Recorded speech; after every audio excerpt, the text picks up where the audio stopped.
le Seigneur soit béni. Amen. Donc, je suis né au port, physiquement. Je suis né spirituellement au port. J'ai été baptisé du Saint-Esprit à l'église du port. Et j'ai reçu l'appel au service de Dieu au port. Et après, il y a 15 ans, bien sûr, je suis mes parents en métropole où j'ai fait mes études. Je suis devenu chimiste. Et puis, à un moment donné, j'ai répondu à l'appel de Dieu pour le suivre, pour marcher avec lui, mais aussi pour prêcher la parole. Donc, j'ai fait aussi ma formation en métropole. Donc, me voici maintenant en vacances, mais j'ai préféré, comment on pourrait dire, me garder en forme en prêchant. Donc, le frère disait que dommage, il n'a pas annoncé mon arrivée ou peu importe, mais au contraire, ça, c'est mieux parce que je vais vous donner deux témoignages. J'ai un ami pasteur, donc en métropole, et il me dit ceci, parce que quand on est en métropole, on va en vacances ou on va dans telle région, dès qu'on sait qu'il y a un pasteur, aussitôt on le demande de prêcher, au pied levé. Donc c'était passé, donc il était, je ne sais pas dans quelle église, et il m'expliquait, donc à pied levé, donc on lui demande de prêcher, il prêche. Et puis pendant la prédication, il a sur son cœur, il dit voilà, j'ai sur mon cœur, le Saint-Jésus me dit qu'il faut prier pour les gens qui sont sans papier. Ah, en métropole, il y a des gens sans papier. Il dit voilà, donc approchez-vous, ceux qui veulent avoir leur papier, régulariser leur papier, leur situation. Donc voilà, les gens s'approchent, ils prient, et puis après il repart chez lui. Le pasteur l'appelle de l'église qu'il avait visité, l'appelle, dit voilà, tous les gens à qui tu as prié ont tous reçu leur papier. Mais dis-moi, il y a un souci, ceux qui étaient absents aussi, ils veulent que tu pries pour eux. Il dit, je veux bien, mais c'était ce jour-là. Il dit, dommage pour les absents. C'est pour ça qu'il est très important d'être dans la maison du Seigneur, qu'il y a un invité ou pas, c'est la maison du Seigneur. Un deuxième témoignage concernant mon épouse qui, à un moment donné de sa vie, avait eu la maladie de Crohn, c'est-à-dire le cancer des intestins. Et elle était affaiblie et elle voulait absolument venir au moins au culte. Donc elle était faible, il fallait la soutenir. Elle dit oui, mais c'est dans la maison de Dieu que je suis béni. Donc on l'a amenée, donc un dimanche, comme tous les autres dimanches. C'était assis, puis moi j'étais stagiaire, pasteur stagiaire. Donc là, le pasteur avait invité un autre pasteur d'une autre église qui était venu. Et puis voilà, il prêche, il ne connaît pas, il prêche. Seulement il s'arrête, il dit voilà, aujourd'hui c'est la guérison pour une personne qui est là.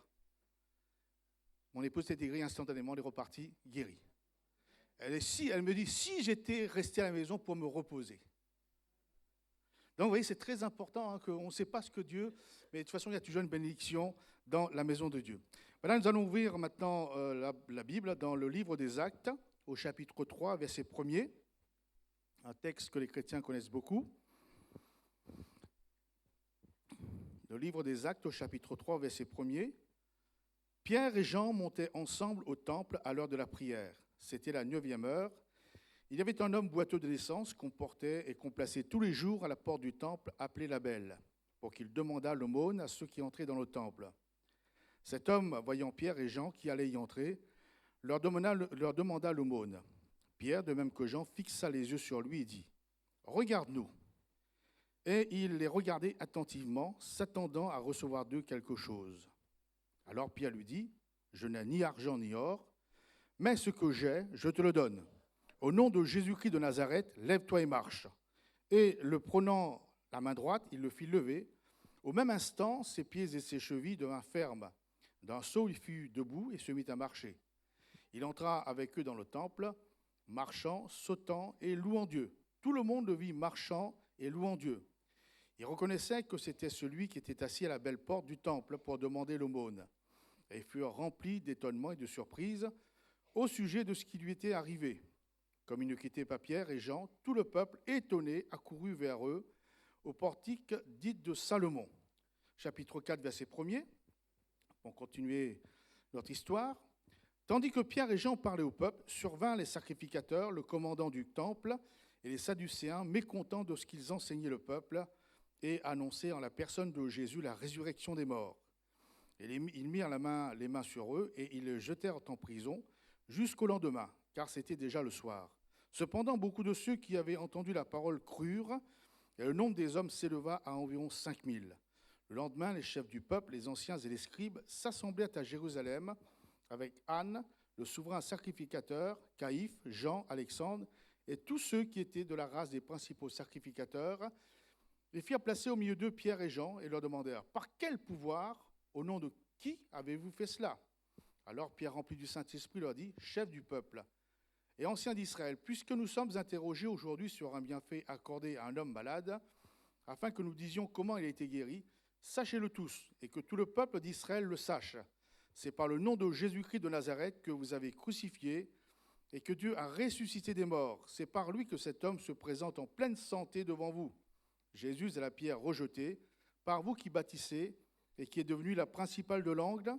Il n'y a de salut en aucun autre, car il n'y a sous le ciel aucun autre nom qui ait été donné parmi les hommes par lequel nous devions être sauvés. » Lorsqu'ils virent l'assurance de Pierre et de Jean, ils furent étonnés, sachant que c'étaient des hommes du peuple, sans instruction, et ils les reconnurent pour avoir été avec Jésus. Mais comme ils voyaient là près d'eux l'homme qui avait été guéri, ils n'avaient rien à répliquer.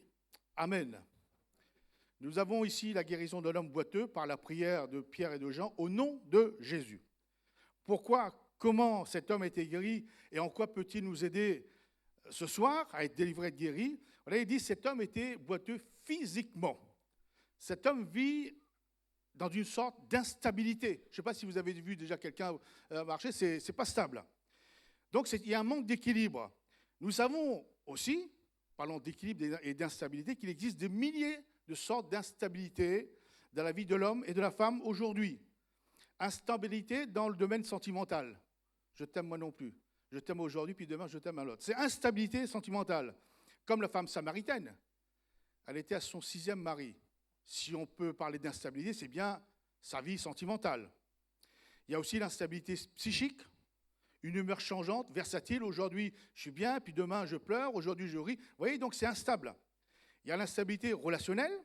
Aujourd'hui, j'ai des affinités avec une voisine, un voisin, puis le lendemain, c'est... Vous voyez, voilà. Donc, on parle d'instabilité qui peut atteindre l'homme. Il y a aussi l'instabilité dans le domaine du travail.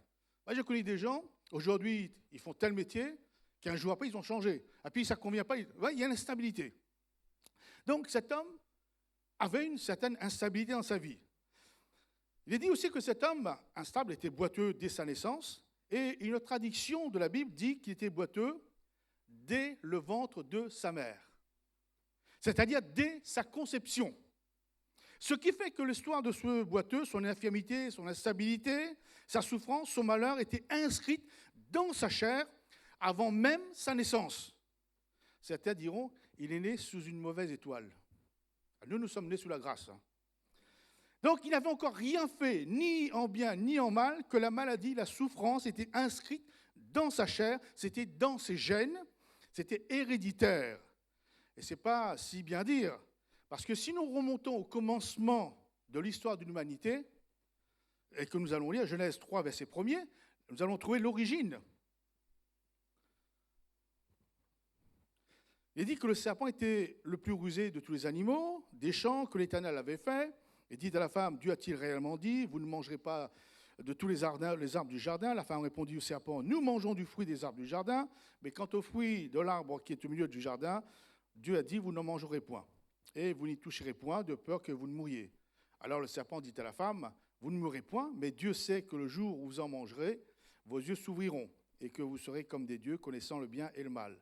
Et vous savez que la femme va prendre le fruit, va en manger, va donner à Adam.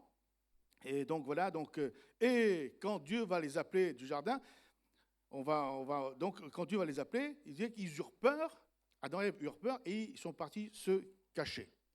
Suite à cela, Dieu dit, donc je reprends ma lecture, verset 14, Éternel Dieu dit, à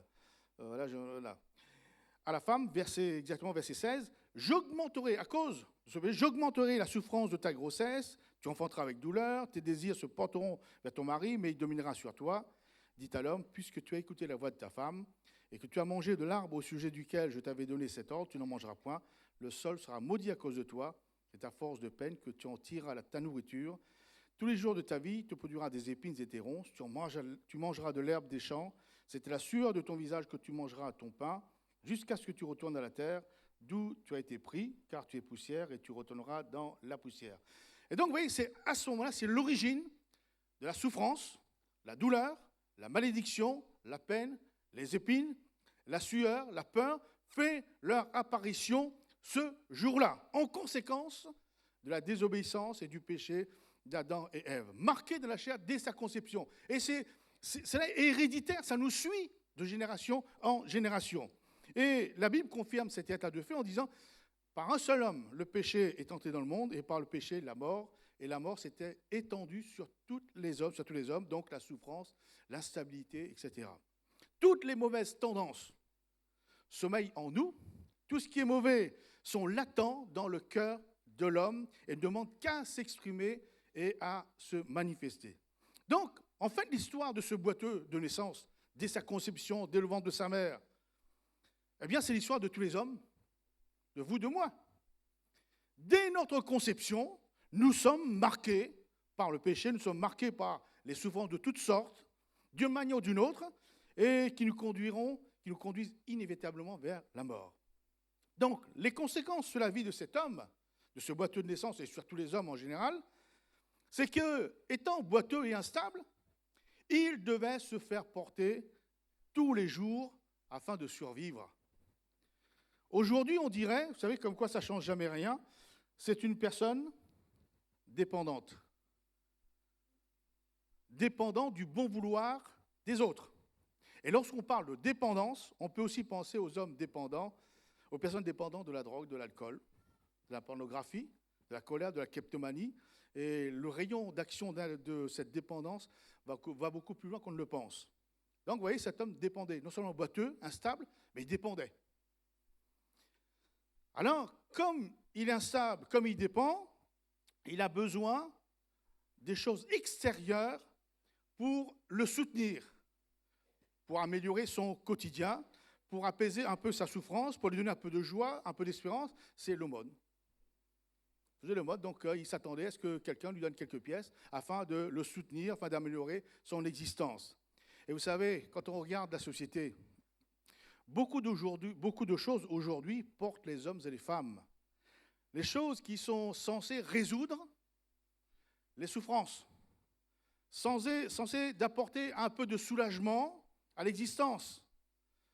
Alors, pour apaiser cette soif, ce manque de Dieu, donc il y a l'argent, il y a les amis, il y a les loisirs, il y a le sport, il y a le sexe, il y a la drogue, il y a l'alcool, il y a les jeux, il y a tout, il y a l'adultère, il y a les bonnes œuvres, il y a les bonnes actions, il y a les œuvres caritatives. Ça, j'ai l'impression que ça porte un peu, ça améliore un peu le quotidien des hommes et des femmes. Alors, la question qu'on peut se poser aujourd'hui, que chacun peut se poser, qu'est-ce qui me soutient aujourd'hui? Qu'est-ce qui me porte aujourd'hui? Qu'est-ce qui est censé améliorer mon quotidien? Et je me mets dans la peau de cet homme. Tous les jours, il devait se faire porter jusqu'à la porte du temple. Tous les jours. Pourquoi? Parce que les soutiens, la sympathie des uns et des autres, l'aide des uns et des autres, eh bien, ne duraient pas dans le temps. Les effets censés de l'aider s'estompaient peu à peu, parce qu'il n'y a que Dieu qui puisse remplir notre vie, notre cœur. Donc, je reviens, je vous avais dit que tous les hommes, nous avons vu que tous les hommes, et les femmes aussi, sont marqués dès le sein de leur mère, dès la conception par le péché de nos premiers parents. Et ça, si on reste là, c'est une note négative. Seigneur, comment je vais faire puisque je suis marqué? Alors bien sûr, l'évangile, c'est une très bonne nouvelle. Parce que si nous sommes marqués dès le sein de notre mère, de nos parents, de la conception par le péché, par la souffrance, la Bible dit aussi que dès le sein de notre mère, chaque homme, chaque femme est appelé à être sauvé. Sauvé par la grâce en Jésus. L'apôtre Paul dit dans Galates chapitre 1 verset 15, regardez son témoignage, c'est très important parce qu'on dit je suis marqué par le péché, je suis marqué, etc. Mais la Bible dit aussi autre chose. Voilà ce que Paul dit, mais lorsqu'il plut à celui qui m'avait mis à part dès le sein de ma mère, et qui m'a appelé par sa grâce de révéler en moi son Fils. Amen. D'un côté, nous sommes marqués par le péché, par la souffrance d'Adam et Ève, dès notre conception. Et de l'autre côté, dès notre conception, Dieu a prévu de nous sauver. Ah oui, c'est le désir, c'est la volonté de Dieu que tous les hommes soient sauvés et parviennent à la connaissance du salut, sans distinction de race, ni couleur, ni de situation. Bien sûr, nous, les chrétiens qui sommes sauvés, c'est parce que nous avons accepté le choix de Dieu. Dieu a choisi de nous sauver, nous aimer, nous acceptons le choix de Dieu. Bien sûr, on dit souvent, j'ai choisi de suivre Jésus. Oui, nous avons accepté le choix que Dieu voulait nous sauver, tout simplement. Donc vous voyez la bonne nouvelle, marquée par le dessein de notre mère, par le péché, par la souffrance, par les pleurs, etc., le désespoir, mais aussi, dès le sein de notre mère, réservé, mis à part, pour être sauvés, si nous acceptons, bien sûr, le choix de Dieu. Donc, cet homme boiteux, en regardant Pierre et Jean, disciples de Jésus, s'attendait à recevoir quelque chose. Dites-moi, mes frères et mes sœurs, est-ce que ce soir, ou bien chers amis, vous qui êtes présents, est-ce que vous êtes venus en s'attendant à recevoir quelque chose de Dieu? C'est une bonne question, ça. Hein? Parce qu'on vient l'après-midi, c'est bien, hein, par habitude, Jésus, comme de coutume, entra dans la synagogue. C'est bien. Mais quand on vient, dit Seigneur, c'est bien, hier tu m'as béni, mais aujourd'hui je veux ma bénédiction. Hein. Et n'oublions pas que les bontés de l'Éternel se renouvellent chaque matin. Ah oui, chaque matin. Ah donc, est-ce que, mon frère, ma soeur, cher ami, tu es venu en t'attendant à recevoir de Dieu quelque chose? En tout cas, cet homme, lui, quand il a vu Pierre et Jean, certainement, il y avait quelque chose sur leur visage. Vous savez, le visage du chrétien n'est pas comme le visage des autres. Mon témoignage. Lorsque j'ai commencé à travailler, donc j'ai commencé comme laborantin. Et puis, donc voilà, je commence mes premières journées dans le laboratoire, à peine 18 ans. Je travaillais comme Dieu, donc voilà, le première, deuxième journée, je travaillais bien. Et puis, un de mes collègues me dit, mais tu es différent de nous, il y a quelque chose, on voit sur ton visage, il y a quelque chose qui m'interpelle. Tu n'es pas comme nous. Ah oui, j'étais chrétien. Alors donc, j'ai eu juste à ouvrir la bouche en disant que voilà, Jésus m'a sauvé, j'appartiens à Dieu, etc. Il dit, bah oui, ça ne m'étonne pas. Pourquoi? Parce que je travaillais normalement, conscience de l'homme, parce que dès que le chef était parti dans un autre laboratoire, parce qu'il y avait plusieurs laboratoires, alors tout le monde s'arrêtait de travailler. Mais moi, je continuais à travailler puisque j'étais payé pour. Et puis, c'est pas la manière de parler, de voir les choses. Donc, ils avaient ressenti, et après, il y avait juste à témoigner. Donc, je reviens à cet homme. Lorsqu'il a vu Pierre et Jean, il s'attendait à recevoir quelque chose. Et donc, à ce moment-là, Pierre et Jean n'ont plus qu'à parler de Jésus. La vie de cet homme a été bouleversée, transformée à l'instant où il a accepté de prendre ce que les disciples lui donnaient, c'est-à-dire Jésus en premier, avec la guérison, la délivrance, etc. Puisqu'il dit, Pierre et Jean dit, je n'ai ni argent, ni or, mais ce que j'ai, je te le donne. Au nom de Jésus-Christ de Nazareth, lève-toi et marche. L'instant même où il a accepté de prendre, parce que quelquefois, Dieu nous donne des grâces, Dieu nous donne, etc., les promesses. Et bien souvent, Dieu attend toujours et nous ne venons pas. Et lui, il a saisi aussitôt. Et pour lui, ça a été un nouveau départ, une nouvelle vie. Et l'Évangile appelle cela, cette expérience, la nouvelle naissance. La première naissance, marquée dans sa chair, dès la conception, de sa conception, par la souffrance, par l'instabilité, etc., etc. Et là, il a accepté, il a saisi la grâce que Dieu lui donnait en Jésus-Christ, et c'est un nouveau départ. C'est une nouvelle expérience. Il n'y a que Jésus seul qui puisse donner cette renaissance, si on peut dire. C'est Jésus qui a le pouvoir et la capacité de réaliser dans notre vie la transformation, la restauration, la libération, la délivrance. La venue de Jésus dans une vie a effectivement les mêmes vertus qu'une deuxième naissance. C'est-à-dire qu'on revit, il y a quelque chose. Le jour où nous avons accepté Jésus, il y a quelque chose qui s'est passé. Et d'ailleurs, l'apôtre Paul l'explique bien dans sa deuxième épître, dans Corinthiens chapitre 5, verset 17.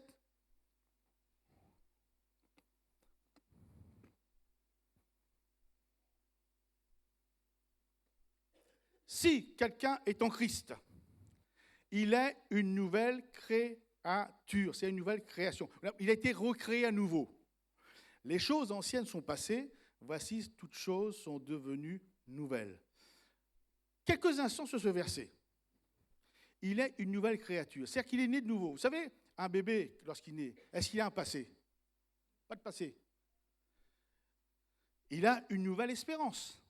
Il a quelque chose de nouveau dans sa vie. La vie chrétienne, c'est la même chose, mes frères. Parce que quelquefois, on pense au passé, on dit au passé. Mais non, nous sommes en Jésus. Tout notre passé a été balayé, oublié. Et maintenant, les choses ont cessé de passer, mais voici toutes choses sont devenues nouvelles. Ça, c'est le pouvoir, la puissance de Jésus. Et donc, pour cet homme, je vois bien, les choses anciennes, son instabilité, se faisait porter par quoi que ce soit, il s'en est à quoi que ce soit, c'est terminé. Il est né de nouveau, il est transformé, il est différent, non pas à cause de Pierre et de Jean, ou on pourrait dire Saint-Pierre et Saint-Jean, non pas à cause de l'Église, même Assemblée de Dieu ou Mission Salut Guérison, mais par le nom de Jésus. Par le nom de Jésus, donc, qui lui a rendu un nouveau départ, mais une nouvelle espérance. Une nouvelle espérance, de nouveaux projets, etc. Je pense à cet homme, d'un coup d'un seul, le voilà debout, le voilà avec de nouveaux horizons devant lui. Ça doit être formidable. Mais de toute façon, lorsque je pense à ma conversion, ça a été la même chose. J'ai l'impression qu'on était léger. Et puis alors, lorsque l'on a été baptisé du Saint-Esprit, c'était encore... Ça, c'est l'action de Jésus en nous. Puis il est dit, vous voyez, donc il est dit que ses chevilles devinrent fermes. D'instabilité, il est stable maintenant. Il n'est plus une personne dépendante. Parce qu'il fallait le porter. Maintenant, il ne dépend pas des autres, il dépend de Dieu, il dépend de Jésus, et il est autonome. Il dit, d'un saut, il fut debout, autrefois, il était couché. Il était couché, presque, vous savez, il paraît que quand on dort, c'est une petite mort. Alors, il y a des gens qui ne veulent pas dormir, mais si, nous, quand on est chrétien, vous savez, on s'endort en paix et on se lève en paix. Et puis, si dans la nuit, on est parti, au contraire, on a l'impression qu'on a une belle mort. Hein, donc, vous voyez, donc, au début, il était allongé, couché, maintenant, il se met à marcher. Et ce qui s'est passé il y a plus de 2000 ans, c'est ce qui se passe encore aujourd'hui. Là où l'évangile est prêché, là où les cœurs acceptent de prendre ce que Dieu leur donne dans le nom de Jésus. Et avec Jésus, on peut repartir à zéro. On peut repartir à zéro. Quelquefois, les personnes nouvelles me disent, mais c'est vrai qu'on peut toute chose est nouvelle, ils sont étonnés. Je dis, oui, donnez votre cœur au Seigneur, vous allez voir, ça va être différent. Et comme je dis bien, c'est une nouvelle naissance. Alors, ils ont du mal, mais quand ils donnent effectivement leur cœur au Seigneur, alors c'est vraiment, ils me disent, bah oui, frère, cher pasteur, donc on peut vraiment, tout mon passé a été délivré, maintenant je suis dans les projets de Dieu. La vie de cet homme, de ce boiteux de naissance, là je parle aux chrétiens, qui, après avoir accepté Jésus dans la vie, quand je regarde ce texte, c'est la vie normale du chrétien.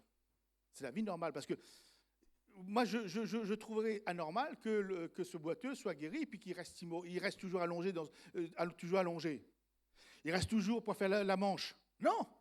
Il m'attend guéri. Quoique, je me souviens de ce témoignage. Quelqu'un qui était venu à l'église, qui avait été guéri, mais pas dans mon église, qui était guéri, il était handicapé, il était guéri. Mais avant d'être guéri, il y avait quelques temps, il est passé dans l'église, alors les gens l'aidaient, les gens l'entouraient, etc. Il aimait bien cette cajolée, etc. Et puis, un jour, il est guéri complètement. Mais il est guéri, donc il devient autonome, il n'y a plus besoin d'avoir les mêmes soins. Et puis, il a dit, mais attendez là, donc moi, je voudrais être à nouveau cajolé, je voudrais être à nouveau handicapé. Il est redevenu handicapé. Ah oui, et donc je comprendrais mal que cet homme, étant guéri, délivré, soit encore couché, reste encore à l'extérieur du temple. Non. Il y a que Jésus est rentré dans sa vie, c'est une nouvelle créature, et il y a des choses qui passent. Donc, cet homme, la vie chrétienne est là, il marchait dans le temple, et vous savez que l'apôtre Paul nous demande de marcher en nouveauté de vie. Avant de connaître le Seigneur, bien sûr, on marchait un peu de travers, on faisait un peu ce qu'on veut, mais une fois que Jésus est rentré dans notre vie, nous avons accepté Jésus, maintenant, nous devons marcher en nouveauté de vie. Il a dit qu'il sautait, louait Dieu, tout le monde le vit marcher et louer Dieu. Il est devenu actif dans l'Église. C'est un adorateur dans le temple. Il est devenu témoin parce que les gens le voyaient. Il a trouvé la communion fraternelle dans le temple avec les disciples. Non seulement ça, mais lorsque je continue ma lecture, au verset 14, il dit que Pierre et Jean ont été emprisonnés par les scribes, les pharisiens, etc. Qui était avec Pierre et Jean? Cet homme qui était boiteux, qui n'était plus boiteux. Et sans faire l'école biblique, sans avoir les conseils de qui que ce soit ou de l'Église, il était avec Pierre et Jean, pour les soutenir en face des sacrificateurs, des ennemis de l'Église, des ennemis de Dieu. C'est le rôle du chrétien. Lorsque Jésus est entré dans ma vie, on est actif dans l'Église, on soutient les pasteurs, on soutient l'Église, on est là, on est partie prenante de l'Église. Et ça, c'est la marche normale du chrétien qui a accepté Jésus dans sa vie. Amen. Et ça, vous voyez, donc la parole de Dieu, elle est claire. Donc il y a un avant et un après. On ne peut pas dire, Seigneur, j'ai été guéri, j'ai été délivré, puis maintenant, c'est bien. Un collègue a dit, voilà, attention aux chrétiens il a pris l'image d'un rocking chair. Vous savez, le rocking chair, ça balance. Il balance derrière, Seigneur, merci pour le pardon de mes péchés. Merci pour le pardon de mes péchés. Il balance de côté, Seigneur, merci parce que tu reviens me chercher. Il dit, la vie chrétienne, c'est pas ça. Hein. Et pourtant, on a l'impression qu'on reste là. Non, il faut être actif, il faut sortir, et puis, à notre tour, être des pierres et des gens pour témoigner, pour parler de Dieu. Amen. Donc, je termine en vous disant que ce qui s'est passé dans ce vieux texte de l'Évangile, ça peut se passer ce soir. Ne cherchez pas en moi ou quoi que ce soit, parce que Pierre et Jean disent, c'est pas par notre piété, hein. Parce qu'on a pu penser, c'est des hommes spirituels qui... Non, c'est pas par notre piété, c'est dans le nom de Jésus. Donc ce soir, nous, on a parlé du nom de Jésus. On n'a pas parlé de Jean-Michel Cadet, on n'a pas parlé de ministère, on a parlé du nom de Jésus. Et donc, vous êtes venus ce soir, vous qui êtes venus en s'attendant à recevoir de Dieu, je crois que c'est bien, hein. C'est le moment ou jamais. Donc, placez votre foi en Jésus et je suis sûr et certain que vous allez recevoir de lui. Alors, bien sûr, vous allez, Seigneur, bénis-moi, Seigneur, fortifie-moi. Mais pensez qu'il y a le fruit de la bénédiction, être actif dans l'œuvre de Dieu. Être actif. Vous savez, dans notre ministère, on entend déjà quelquefois des choses. Je me souviens de cette prière d'une sœur dont le mari était inconverti. Seigneur, je veux que tu sauve mon mari, délivre mon mari, fais qu'il te reçoive pour que je sois comme les autres couples dans l'Église. Comme les autres couples dans l'Église. Non, c'est pas ça. C'est le salut du mari, point final. Non, pour que je sois comme les autres. Vous voyez, donc il faut faire attention. Mais là, je crois que ce soir, vous n'êtes pas venus comme vous n'êtes pas comme ça. Hein? Peut-être aussi à Bourges, peut-être, mais ici. Hein? Donc, c'est la foi dans le nom de Jésus. Dans le nom de Jésus, pour être actif. Seigneur, bénis-moi, je veux être une source de bénédiction pour les autres. Seigneur, je veux aussi parler de toi si tu me guéris ce soir. Et là, je crois que ce sont les prières que Dieu entend, que Dieu bénit, que son nom soit glorifié. Amen.